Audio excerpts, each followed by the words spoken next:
তো হ্যালো বন্ধুরা, তোমরা সবাই কেমন আছো? আশা করি খুব ভালো আছো। আমিও খুব ভালো আছি। তো আজকে আমি যাব আমার বান্ধবীর বাড়িতে।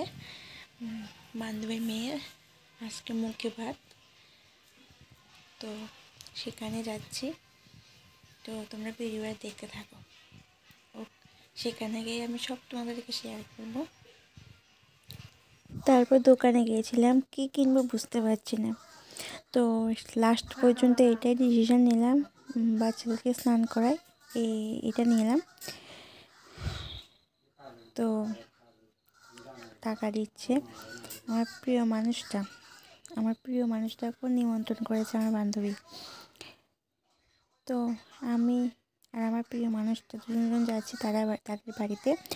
যেহেতু বিয়েতে যাইনি, রাস্তা চিনি না, কারণ তার বিয়ের সময় আমার জেঠু মারা গিয়েছিল, তাই যেতে পারিনি। তারপর অনেক কষ্টে কল করে তারপরে তাদের বাড়ির কাছে আসলাম। দেখো বিয়ের মধ্যে বেলুন দিয়ে সাজিয়েছে। তো তাদের ঘরে গিয়েছি, দেখি তার মেয়ে ঘুমাচ্ছে। কারণ জানোই তো, অনুষ্ঠান বাড়িতে ছোট বাচ্চা, বিরক্তি বাচ্চা, তো তাকে আর ভিডিওর মধ্যে আনতে পারিনি। লাস্টে আমি তার ফটোটা শেয়ার করব। তো দেখো, তারপর খাওয়া দাওয়া করলাম, তারপরে ক্লিয়ার বাড়ির উদ্দেশ্যে রওনা দিলাম। আজকে ভিডিওটা এই পর্যন্ত। টাটা সবাইকে।